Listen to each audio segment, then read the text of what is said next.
Are you ready for pain? Are you ready for suffering? If the answer is yes, then you're ready. You know what? While we're on the topic of how white people are just fucking the world up for everyone, you're not one of the good white people. There are no good white people. There are only anti-racist white people and racist white people. Anti-racism is a lifelong project, and the end goal is not for you to be good. It's for society to be good. Decenter yourself. Do the work. It's hard. You're going to get it wrong. But if you are not out there every day actively trying to understand, you're not a good white person. Stop patting yourself on the back. Stop congratulating each other. Stop separating us from the bad white people. Don't sit out there in comments and say, we don't claim them. We are them. We are them. We are the ones shooting up schools. We are the ones raping people. We are the ones enslaving people. We are. We're them. I would like to discuss scientific racism. Now, most of you will know what anti-Semitism is. That's a form of scientific racism. But anti-traveller rhetoric is also scientific racism. Okay? We have a term in the travelling community for people who are anti-traveller and are violently so. Scaldy.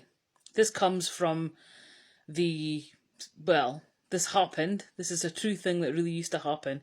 Travellers would stop in a town and they would need a drink and they weren't allowed to light a fire in the village green, so they would ask somebody, a local house, a wee quarter house, could you boil us some water? They would send the kids to do it. The kids would ask, could you boil this water for us? Some people would oblige and boil in some water, even give them a wee slice of loaf and maybe a piece. Others would boil the water and throw it onto the children, scalding them. Hence the term scaldy. There you go, there's a wee lesson. I get this question all the time in my live streams. Why is capitalism bad?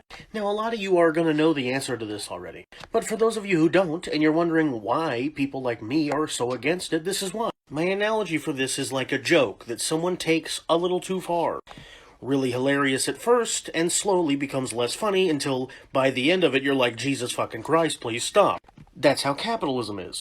At the very beginning, capitalism was an upgrade from feudalism, right? But now, in the late stages of this system, where all of the wealth is concentrated in a very, very small number of people, the system is bad because ingrained within it is the necessity for infinite growth in a finite world. Which means that the people hoarding all this wealth need to grow it. They don't want to give any of it away, they want to grow it. So in order to grow that wealth, they will do whatever is necessary, by any means. So in order to liberate the masses, we have to move the power from them to all of us. That's what socialism is.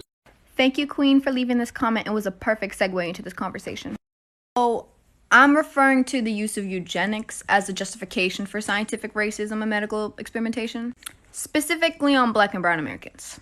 Eugenics was coined by Francis Galton, who basically believed in the idea of creating a white Aryan race, blah, blah, blah, blah. He believed in selective procreation to create the most desirable race. And eugenics was used to label Black women as unfit mothers and biologically constrained to give birth to defective children. Trust when I say it gets worse. Eugenics was then used to put the sexual reproduction of Black Americans under scrutiny. Black Americans were disproportionately and forcibly sterilized. U.S. national eugenics policies have unconsciously medically violated those they consider unfit. The sterilization of Black and brown people is not new, and I can get into it further in a part 2. Run for shoddy. Call him Ed Sheeran, he in love with my body. Get into it, yo. Pop out with a truck. Get into it, yo. If you go to church, I said get into it, yo. I just she ain't got a butt up, fucking get into it, yo. And I said I just got a ball. Get into it, yo. Pop out with a truck. Get into it, yo. If you go to church, get into it, yo. If she ain't got a butt, fucking get into it, yo.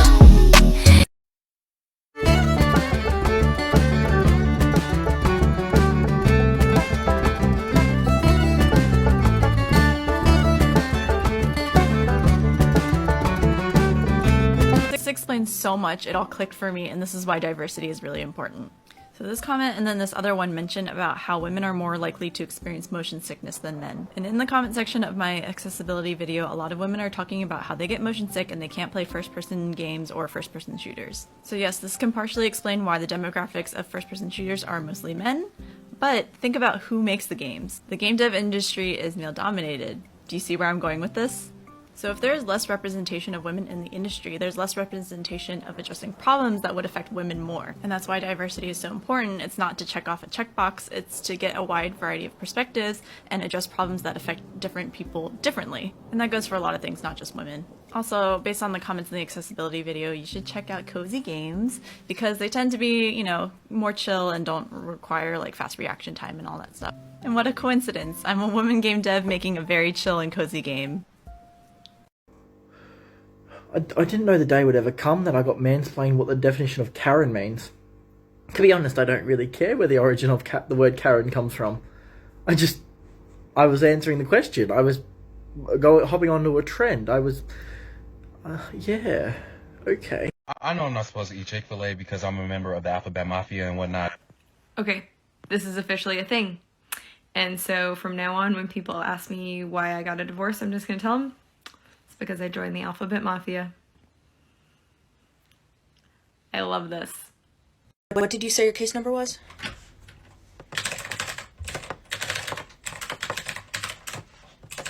That's the end of it? Okay, yes. Good, okay. Yes, I've got you right here. I see what the problem is. If you install Gender 4.3.1 with the add-ons from Gender 4.3.2, then there will be some compatibility issues. What you want to do is go back and uninstall Gender 4.3.1 and reinstall Gender 4.3.2. You can find it right on our website. It seems like you have a bunch of genders here that you want to save, so let me just make a quick little backup. Now, can I interest you in our premium package? With the premium package, you get 6 extra pronouns a month and customizable hair alternatives. In the new patch, we'll have suggested names as well. It only costs an extra 6 hours of gender deliberation per month. Do you want me to sign you up? Okay. Yeah, let's do it. Great, so it's been great working with you. And remember, your gender is safe with us. Aren't we all lucky that we have old white conservative men teach us about racism?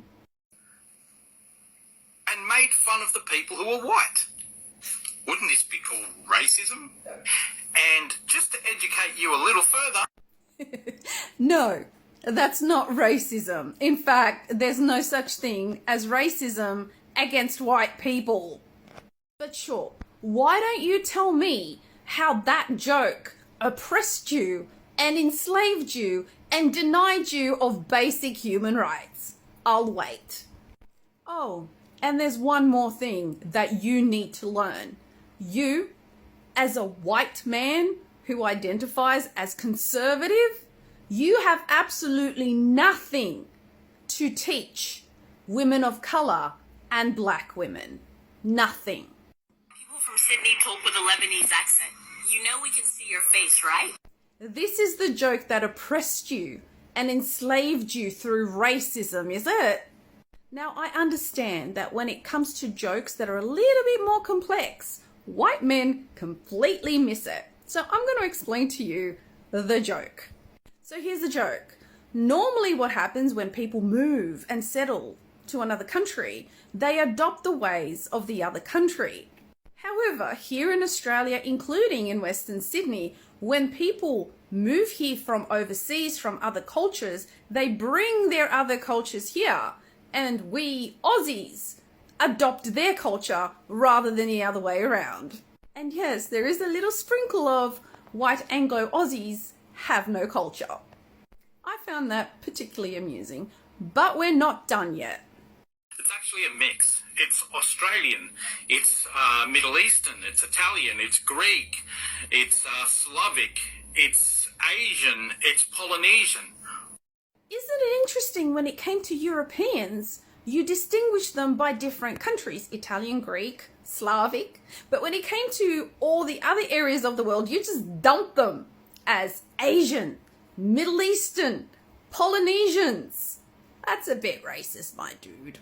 But sure, let's take the diversity of all those areas like, say, Asia, and just dump them all as Asians.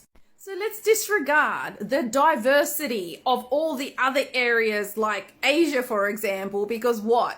They all look the same, they all have the same culture, they all speak the same, they're all Asians. I mean, tell me you're racist without saying you're racist. But here, let me teach you one more thing. Europe is not a continent. It's actually part of the Asian continent. Go cry about it.